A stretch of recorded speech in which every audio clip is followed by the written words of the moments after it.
আজ আমি আপনাদেরকে ভাপা কদম পিঠার রেসিপি শেয়ার করব। কদম পিঠেগুলো খেতে সত্যি খুব ভালো হয়েছিল। আপনারা একবার এভাবে বানিয়ে দেখবেন, খেতে খুব ভালো লাগবে।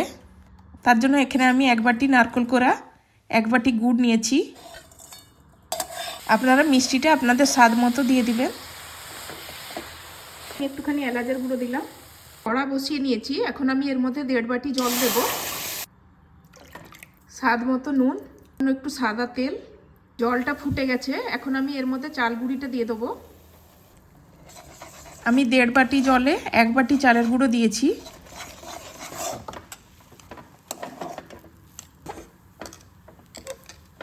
এটা হয়ে গেছে, এখন আমি গ্যাস বন্ধ করে দিয়ে ঢাকা দিয়ে দেবো। এখন এটাকে আমি খুব ভালো করে মেখে নেব। এটা খুব ভালো করে মেখে নিয়েছি আমি। এখন ছোট ছোট বলের মতো তৈরি করে নেব। বাসমতি রাইস নিয়েছি, এটাকে আমি 4-5 ঘন্টা আগের থেকে ভিজিয়ে রেখেছিলাম। এখন এটাকে আমি ছেঁকে নেব। চালটার মধ্যে সামান্য একটু আমি নুন মেখে নেব। এখন আমি পিঠেগুলোকে বানিয়ে নেব। আমি যেভাবে বানাচ্ছি আপনারাও ঠিক এভাবেই বানিয়ে নেবেন।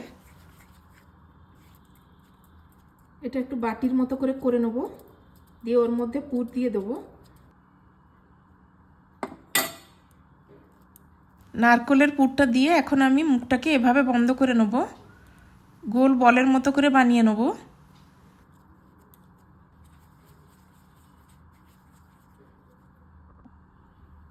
এগুলো আমি তৈরি করে নিয়েছি।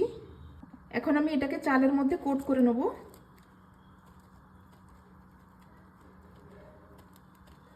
এইভাবে আমি কোট করে নিয়েছি। আগে থেকেই আমি স্টিমারে জল গরম করতে বসিয়েছিলাম, আর উপরেরটাতে তেল ব্রাশ করে দিয়েছি। এখন এই পিঠেগুলো এর মধ্যে দিয়ে দেবো। একটু ফাঁকা ফাঁকা করে দিয়েছি। এখন এটাকে আমি ঢেকে দেবো।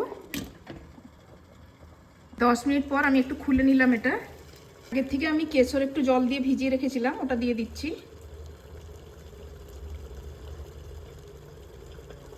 আর 10 মিনিটের জন্য আমি এটাকে ঢেকে দেবো। এগুলো এখন হয়ে গেছে, এখন আমি গ্যাস বন্ধ করে দেবো। এখন আমি পিঠেগুলোকে বের করে নেব। পিঠেগুলো দেখুন কতটা সুন্দর হয়েছে, পুরো নরম হয়েছে, তুলতুল করছে। পিঠেগুলো খেতে সত্যিই খুব ভালো হয়েছিল। আপনারা একবার এভাবে বানিয়ে দেখবেন। কদম পিঠার রেসিপিটি যদি আপনাদের ভালো লেগে থাকে তাহলে প্লিজ লাইক, শেয়ার আর কমেন্ট করে দিবেন। চ্যানেলে যদি প্রথমবার হয়ে থাকেন তাহলে প্লিজ সাবস্ক্রাইব করে দিবেন। আপনারা কে কোথা থেকে দেখছেন প্লিজ আমায় কমেন্ট দিয়ে জানাবেন। সম্পূর্ণ ভিডিওটি দেখার জন্য আপনাদের সবাইকে ধন্যবাদ।